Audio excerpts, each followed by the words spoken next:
to become jittery. And they continue to show and plot to ensure that they influence the leadership of the National Assembly. Information at our disposal, which of course are verifiable, some of which we got even from your own reporting. There are attempts by some APC elements to intimidate, to harass and threaten lawmakers-elect with the view to influencing the outcome of the election on Tuesday, 13th June, on the floor of both houses, as to who emerges the leader in terms of the Speaker and the President of the House of Representatives and the Senate, respectively.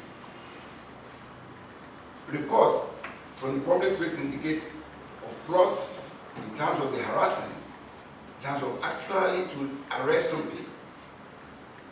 Those people who are considered to be strong proponents for the independence of the legislation and who are in the forefront on the need to respect those standing rules that provides that member-elect should elect their own leadership without any external influence. So we have these reported actions and plots to arrest such individuals. We as a party that believes in democracy, and we've had the privilege of midwifing this democracy for 16 years, recognize the fact that the legislature is an ingredient that is very important and key to sustenance of democracy. So on that basis, we need to raise a lamp or to bring to the fore, when necessary, like as it is today, to emphasize the need for members-elect to remain steadfast and ensure that they, as required by law and the standing rules of both houses, that they elect from among themselves their own leadership without undue influence from external forces. We know that the independence of legislature is a prerequisite for a virile democracy, and we therefore insist, our party insists, that members-elect in the both houses, Senate and House of Representatives, they must be allowed to elect their own leadership.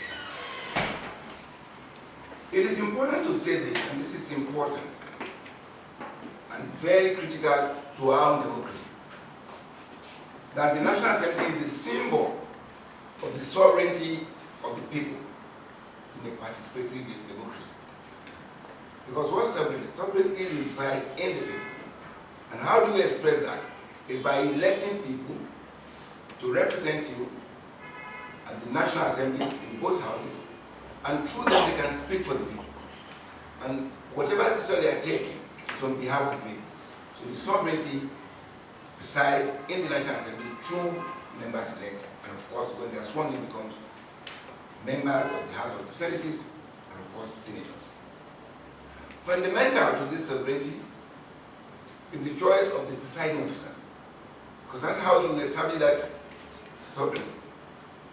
The ability of that institution to elect its own leadership, so that the sovereignty that is reside in the people through the representatives can be enhanced in that institution. So therefore, we are calling on them, and Nigerians expect that members-elect should recognize the weight and the responsibility expected of them, so that they can hold that institution, because they are trustees of the people, to ensure that that institution continue to develop our democracy and ensure that the interests of the people are upheld in that institution. And it starts with how the leadership emerges, because they will be taking the authority from the people, and therefore, at all times, interest of the people should be paramount in their consideration. As a party, we charge the lawmakers to remain steadfast in their resolve, because we are conscious that they are substantial majority of them are resolved to ensure that they defend the independence of that institution. So we are calling on them to remain steadfast and continue to keep in mind, this is very important, the members-elect to keep in mind that Nigerians expect them to assert their independence in the election of the Senate President and the Speaker of the House of Representatives. Thank you very, very much for the time, as always, and thank you for the institution. The leadership is the leadership. You are bringing in, I see there are two different leaderships. Okay? It is not so. And there's no fixation. Again, I don't know what that means in your context. The leadership of the National Assembly is a member of the House of Representatives. They are members-elect until they are inaugurated. When they are inaugurated, the party issues disappears. They are expected to work for the Nigerian people. So the leadership comes together, and that's participatory democracy. That's why every interest represented by members are contained in the leadership. That's why you have the leadership. You don't go there and say, I'm the leader of, I'm the Speaker of APC. You are the Speaker of the House of Representatives, comprising of almost 7 parties today. So there is no fixation, and the leadership of the National Assembly in both houses, they are one and the same thing. Well, they don't go there and say, oh, I'm Speaker of APC or Speaker of PDP. They are Speaker or Senate President of the Senate, not of a particular party.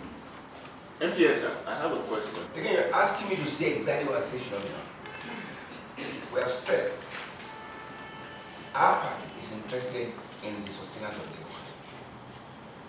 And this principle of separation of power, the independent of the different bodies of government, but of course they should coordinate, they should be working together in each other. We as a party don't believe that we should go and tell our members to do that. But like I said last Thursday, we as a party, we're keeping our own position. Our position, we're keeping it close to our chest. We expect that members-elect, and of course they are responsible Nigerians, their experience, they recognize the need for that independence of that parliament. That's why we are saying members should be allowed. We won't say allow them and then we'll go behind and say do this. We are discussing. We are on the same page as to the need for the legislation, the National Assembly, to be independent and work in the interest of the Nigerian people. And it starts with the leadership. That's what we're saying. So as to whether we are G3, I don't know where that's coming from. I don't know how you are expressing that. What we are saying, that there should be no external influence, there should be no coercion, there should be no intimidation, they should be allowed the freedom to choose among themselves, just like Nigerians under a democracy should be allowed to go to the polling station and vote one way or the other. So we expect that process to be transparent, and that's the minimum we are asking for. And we only draw attention of Nigerians to the fact that there is this secretariat move that has been reported in the public space, reportedly so of influence or attempt to influence that party. That's what we draw attention to. I've always said to you that our expectation or what Nigerians expect of us as stakeholders in the political process of this country, that when you hear something, say something. When you see something, say something. That's what we're doing. I don't know. You mean very well that I don't speculate answers. This is the realm of semantics.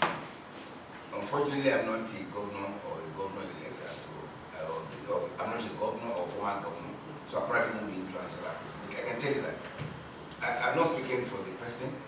I don't speak for APC. I don't want to go into that because it's purely speculation.